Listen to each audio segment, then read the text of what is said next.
মানুষের দেহটাকে সুস্থ রাখার জন্য, সবল রাখার জন্য, শরীর বা দেহের প্রয়োজন মেটানোর জন্য আল্লাহ আমাদের খাদ্যের ভিতরে হাজারো প্রোটিন রেখে দিয়েছে। ভিটামিন রাখছেন, প্রোটিন রাখছেন, যার দ্বারা আমাদের শরীরটা সবল থাকে, সুস্থ থাকে, চলমান থাকে, কর্মঠ থাকে।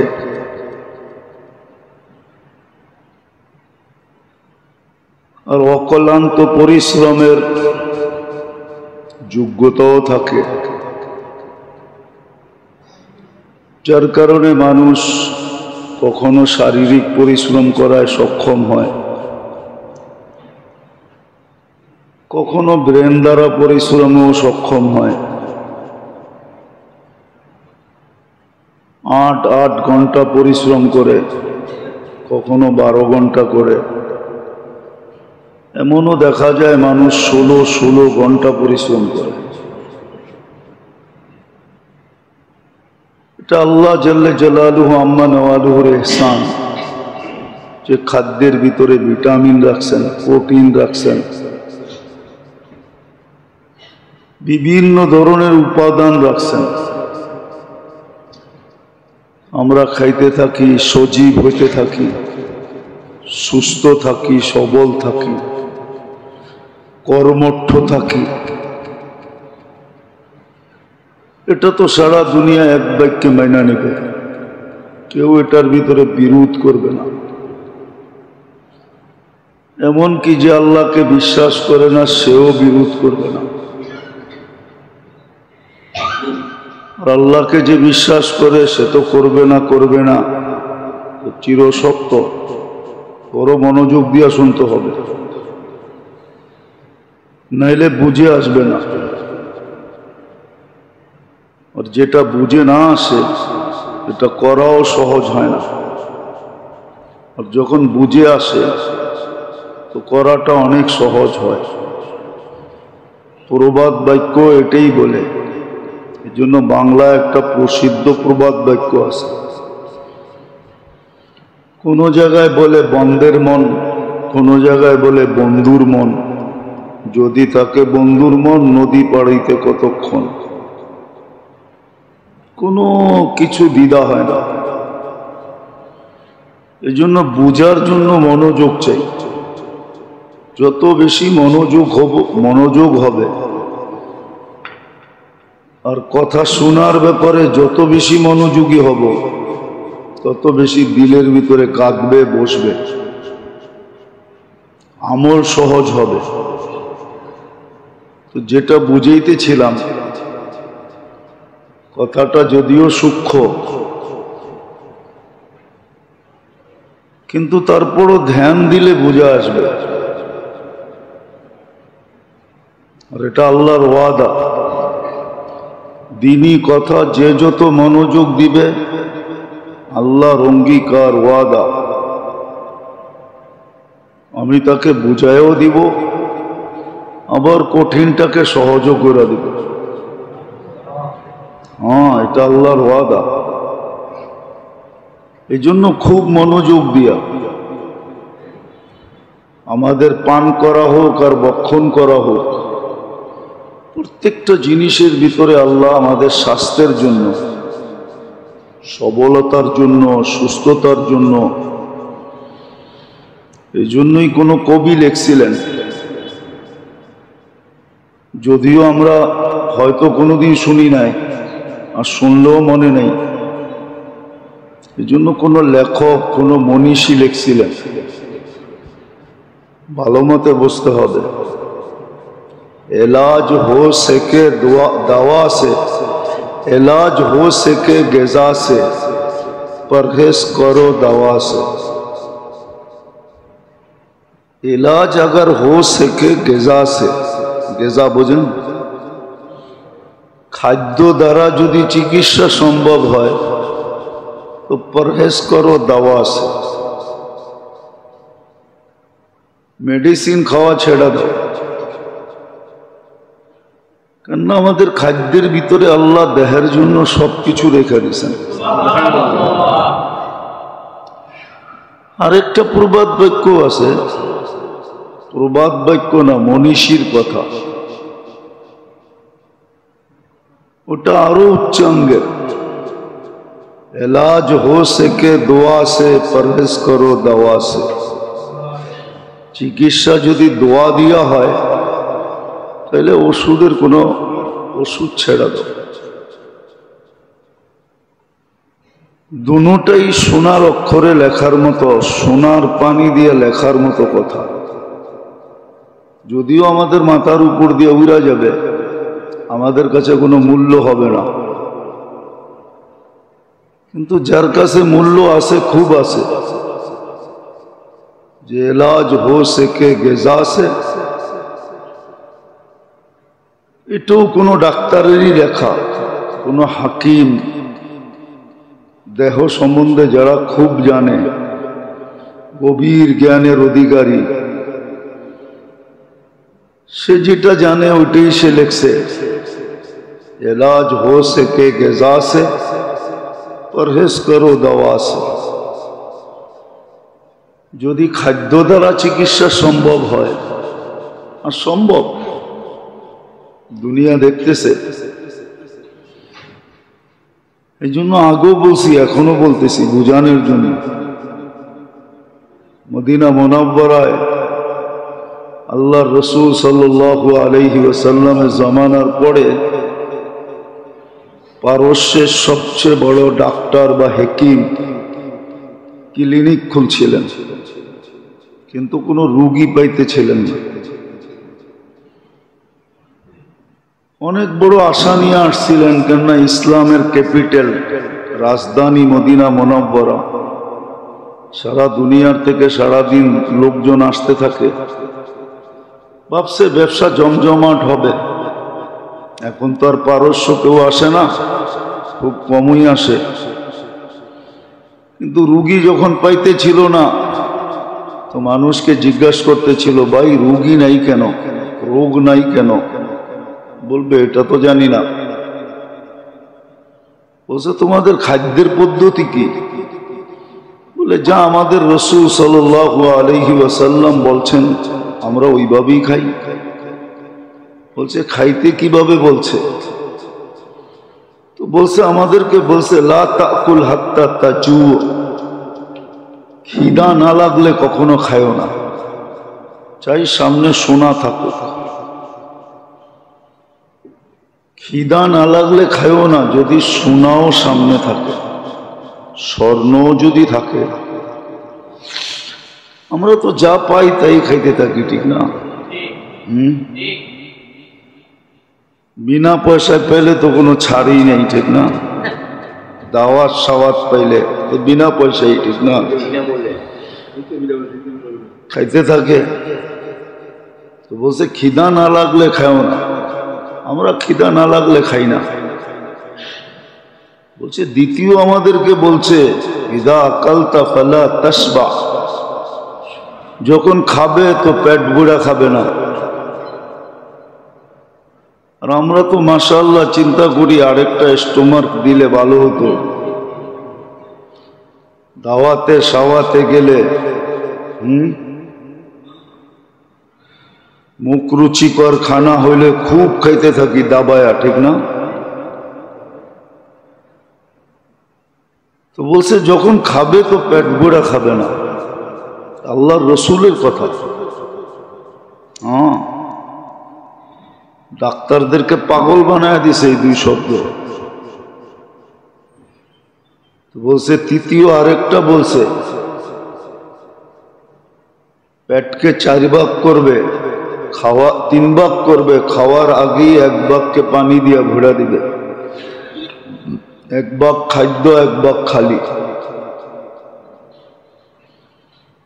তো ক্লিনিক গুটাইতেছে আর বলতেছে যে মা তারা কালি ফিত্তিব বিষয়া, ডাক্তারি করার জন্য আমার জন্য ডাক্তারি করার ব্যাপারে কোনো কিছু রেখা যান নাই। আমি যে ডাক্তারি করব কিছু রেখা যান নাই। তালিম তো ছিল আমাদের আল্লাহ আল্লাহ রসুলের পক্ষ থেকে, শিক্ষা তো ছিল, কিন্তু মানে কে? কেউই তো মানে না। বিনা পয়সায় পেলে বলে আলকাতরাও নেয়। আমাদের যেটা বলতেছিলাম যে আমাদের দেহের জন্য খাদ্যের ভিতরে দেহের সুস্থতার জন্য, সবলতার জন্য, কর্মঠ থাকার জন্য, চলমান থাকার জন্য, সুস্থ থাকার জন্য, সুঠাম থাকার জন্য, শক্তিমান থাকার জন্য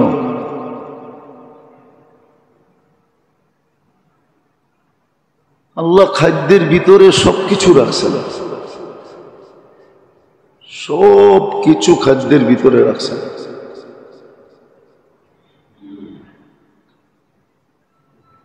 এই জন্যই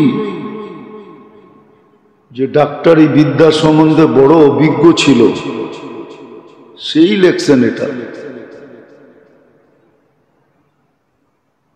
दवा अगर हो सके, इलाज अगर हो सके ग़िज़ा से, परहेज करो दवा से। খাদ্য দ্বারা যদি চিকিৎসা সম্ভব হয়, খাদ্য দ্বারা যদি চিকিৎসা সম্ভব হয়, তাইলে এই আধুনিক মেডিসিন থেকে দূরে থাকো। তো যেরকম আমাদের খাদ্যের ভিতরে দেহের জন্য সর্ব ধরনের ভিটামিন এবং প্রোটিন রাখা, শরীরের যা প্রয়োজন তা আমাদের খাদ্যের ভিতরে রাখা আছে। ঠিক আমাদের শরীরটার ভিতরে যে একটা রূহ আছে, এটার জন্য যত কিছু প্রয়োজন এটা আল্লাহ ইবাদত বন্দিগির ভিতরে রাখা আছে। কিন্তু শরীরেরটা তো বুঝি সহজে। আমার কথা একমত হবে সারা দুনিয়ার ডাক্তার, শিক্ষিতরা একমত হবে যে না, সত্য, খাদ্যের ভিতরে শরীরের জন্য সবকিছু রাখা আছে। শরীরের যত ধরনের ভিটামিন প্রয়োজন, এ থেকে নিয়ে জেট পর্যন্ত সব খাদ্যের ভিতরে রাখা আছে।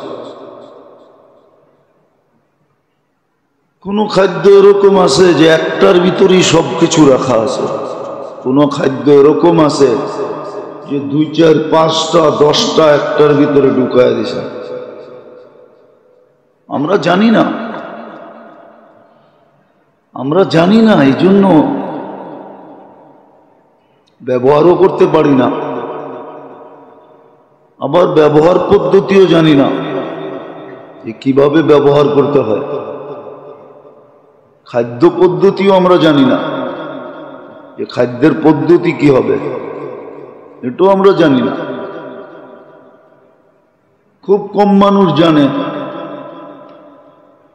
যারা জানে তারাও প্রচার প্রসার করে না।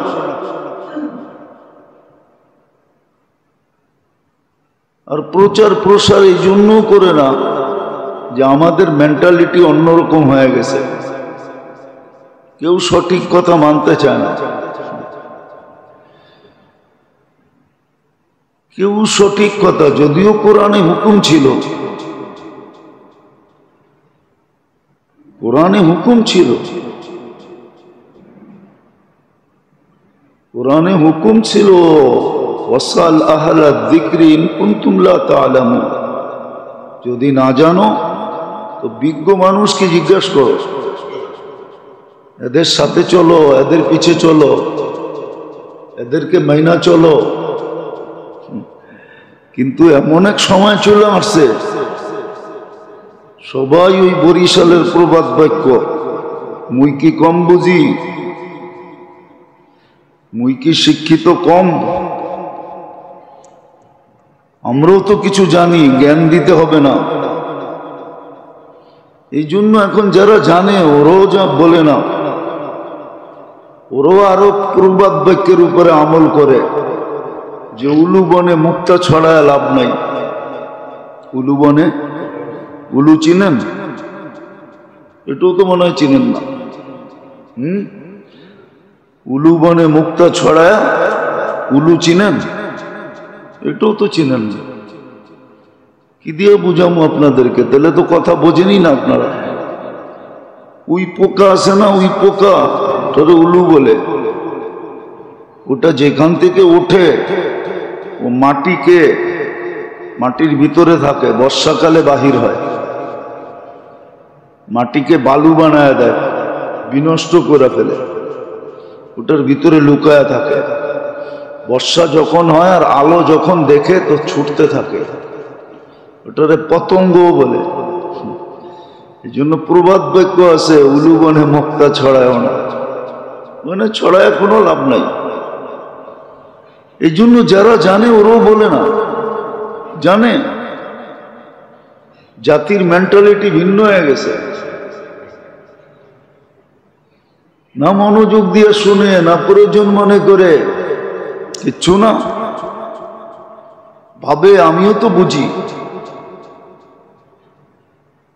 তো নোয়াখালীর একটা কথা আছে, জানি না নোয়াখালীর মানুষ রাগ হয়ে যায় কিনা। নোয়াখালীর একটা প্রবাদ বাক্য আছে, তুমি সজ্জানা বোঝো। সজ্জানা বোঝেন? তাও তো বোঝেন না। সিমের বিচিরে কয় সই, তুমি সিমের বিচিও বোঝো না, সজ্জানাও বোঝো না। আমাদের শিক্ষিত সমাজের অবস্থা হলো এরকম, আমাদের সবার অবস্থা এরকম। এই জন্য যারা জানে ওরাও বুঝাইতে চায় না, জানাইতে চায় না। জানায় লাভ কি হবে? তো যেটা বুঝাইতেছিলাম মনোযোগ দিয়ে বোঝেন, কাজে দিবে। হ্যাঁ, নাহলে মাথার ঘাম পায়ে ফেলে কামাবেন। আমরা কামাই মাথার ঘাম পায়ে ফেলে, রক্ত ছড়ায় কামাই, কিন্তু এটা আজাগায় বেজাগায় খরচ হয়ে যায়। জাগা মতে খরচ হয় না। জাগা মতে যদি খরচ হতো তাহলে তো কাজেই হতো। আজাগায় বেজাগায় কুজাগায় খরচ হয়ে যায়। মুসলমানের দোষ তো এটাই। মুসলমানকে আল্লাহ যে বরকতের কামাই দিছেন, যে বরকত দিছেন, আর মুসলমানকে যে কামাই দিছেন আল্লাহ, দুনিয়ার কাউকে এরকম কামাই দেন না। যে সহজে মুসলমানকে আল্লাহ কামাই দেন, সহজে মুসলমানকে যেরকম কামাই দেন আল্লাহ, আর যেরকম বরকতময় দেন, আমাদেরটার ভিতরে এখনো বরকত আছে, ভালো বরকত আছে। এরকম বরকতময় কামাই আল্লাহ এখনো কোনো জাতিকে দেন না। কিন্তু টাকা সব খরচ হয়ে যায় আজাগায় কুজাগায়, ফালতু জায়গায় খরচ হয়, ভালো জায়গায় খরচ হয় না। ওই যে না জানার কারণে। আবারও বলতেছি, মনীষীরা জানাইতে চান না, এই জন্যই। যারা তো নিতে চায় না, খামাখা জানায় কি হবে? তো খাদ্যের ভিতরে যেরকম দেহের জন্য সবকিছু রাখা, আর আমরা শুধু দেহটা দ্বারা গঠিত না, আমাদের ভিতরে একটা আত্মাও আছে, যেটাকে রূহ বলে। আত্মা আমাদেরকে জীবিত রাখছে। ওটার যত ধরনের প্রয়োজন আছে আত্মার, এটা আল্লাহ ইবাদত বন্দিগির ভিতরে রাখছেন। কিন্তু শরীরেরটা তো বুঝে আসে, শরীরেরটা তো বুঝে আসে, কিন্তু দেহেরটা তো বুঝে আসে না। শরীরেরটা যদিও কিছু বুঝে, দেহেরটা তো একবারে বোঝে না যে আমার দেহের খোরাক, দেহের পুষ্টি, দেহের ভিটামিন, যত কিছু দেহের প্রয়োজন, ক্যালসিয়াম বলেন, ক্যালসিয়াম বলেন, এটা তো খাদ্যের ভিতরে রাখা। তদ্রূপ আত্মারটা রাখা হলো ইবাদত বন্দিগির ভিতরে। আজকে তো দেহটা নিয়ে চিন্তা হয়, বড় সোচ্চার, সজাগ, চৌকান্না, সবসময় কান খাড়া থাকে, কিন্তু আত্মা নিয়ে তো থাকে না। কিন্তু এটাও একটা কথা, আরেকটাও যোগ করা যায়, শুধু আত্মার জন্য না, আত্মার জন্য না, বরং আমাদের দেহের জন্য। এই জন্য প্রথম পূর্বাদ বাক্যটাও ডাক্তার লেখছে যে পরহেজ করো দাওয়া সে, এলাজ अगर हो सके গেজা সে। দ্বিতীয়টা আল্লাহওয়ালা লেখছে, আসল ব্যক্তিত্ব লেখছে যে এলাজ अगर हो सके দোয়া সে, পরহেজ করো দাওয়া সে। এটা হলো বাস্তব। ইবাদত বন্দিগির ভিতরে আমাদের শরীরের চাহিদা পুরো হবে। হ্যাঁ, আসে উঠায় দেখেন কিতাব, যে শেষ রাত্রে উঠে তাহাজ্জুদ পড়ে, লম্বা লম্বা রুকু করে, লম্বা লম্বা সেজদা করে, কিতাবে উঠায় দেখেন কয়টা রোগের থেকে সে মুক্ত থাকে।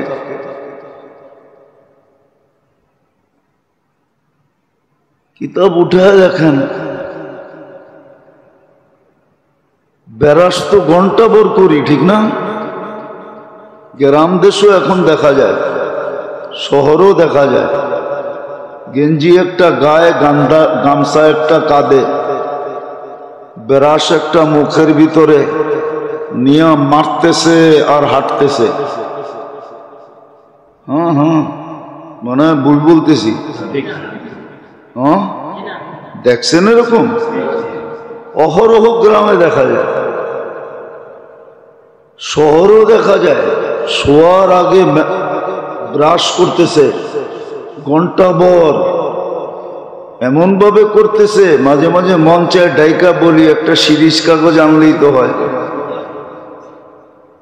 আরো ফকফইকা হবে।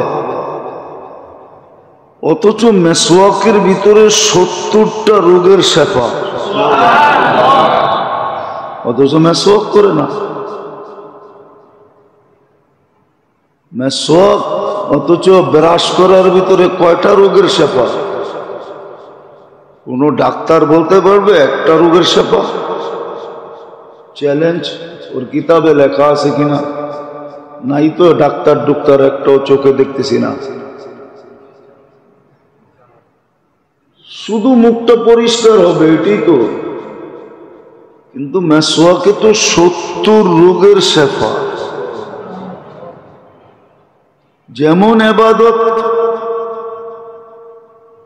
তেমন শেফা, আরোগ্যতা আছে। এই জন্যই লিখছিলেন এটাও কিন্তু দোয়াই, মেসওয়াকও দোয়া। এই জন্যই আল্লাহওয়ালা লিখছিলেন এলাজ হো সকে দোয়া সে, পরহেজ করো দাওয়া সে। দোয়া দিয়ে চিকিৎসা করো, দাওয়া দিয়া না। দোয়া দিয়ে চিকিৎসা করো। আসলে একিনই নেই আমাদের। যতটুকু ভিতরে একিন থাকা দরকার আজকে আমাদের এতটুকু নাই। আল্লাহ রসুলের কথার উপরে যতটুকু বিশ্বাস থাকা দরকার ওই মাত্রায় বিশ্বাস আমাদের নাই। প্রত্যেক জায়গায় কিন্তু আছে, কিন্তু আমরা কিন্তু ব্যবহার করি,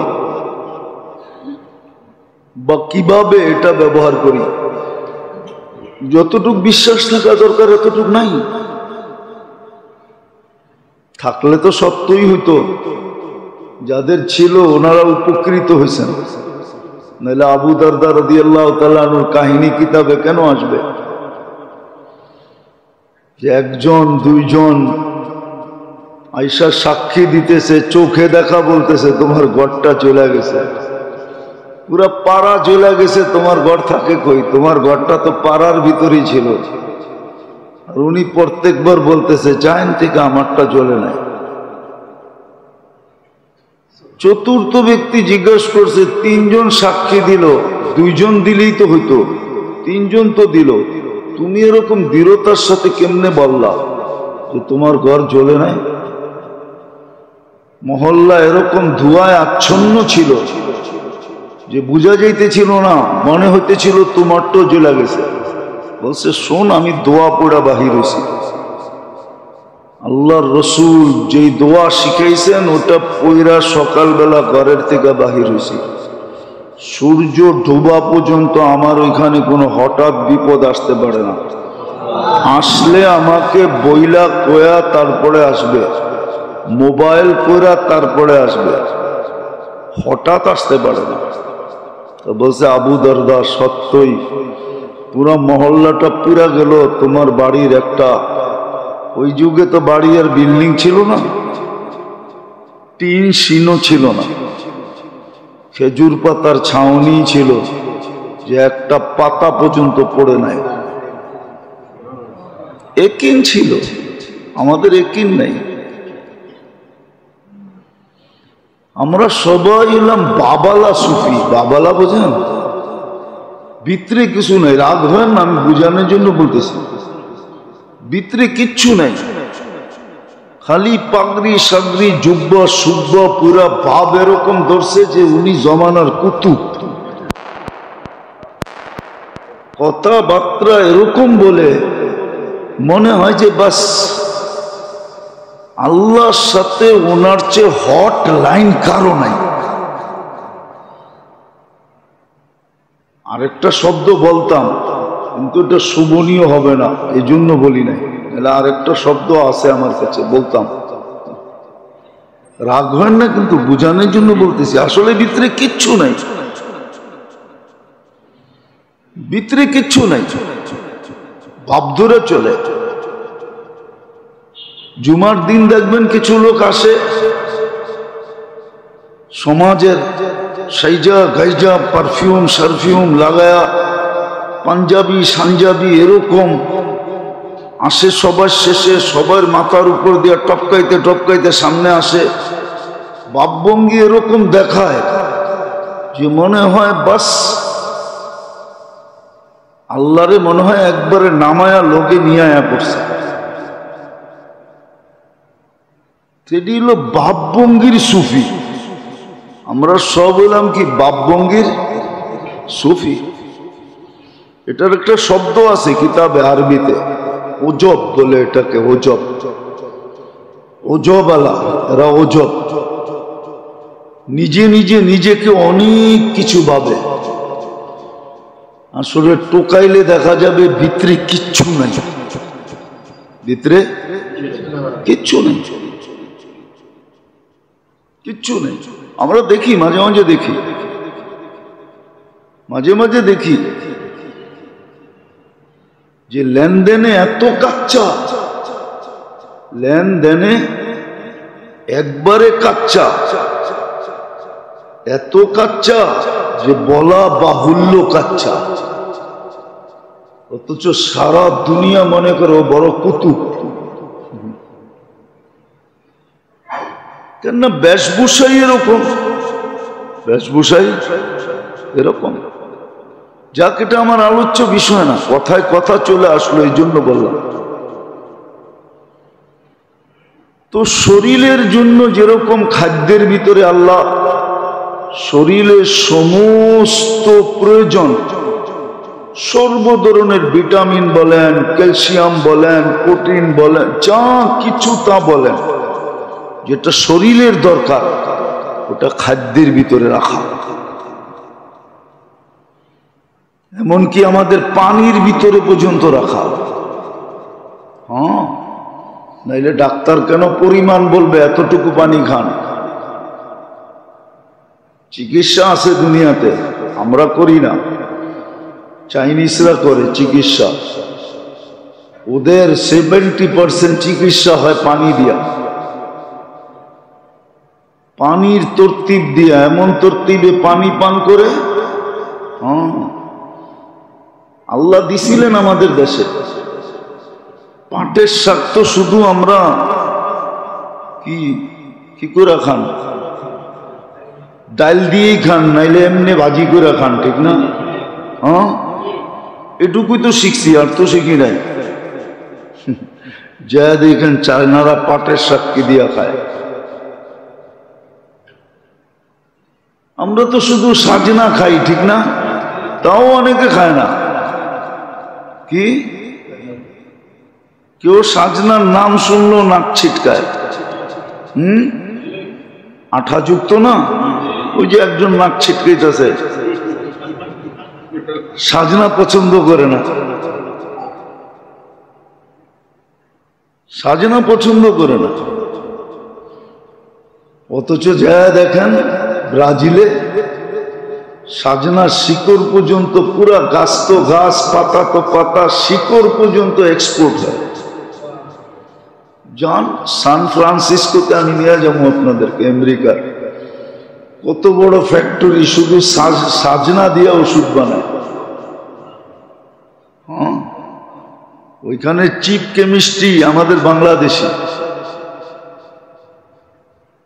চিপ কেমিস্ট্রি যে সে আমাদের বাঙালি। আমরা তো পাতাও খেতে চাই না।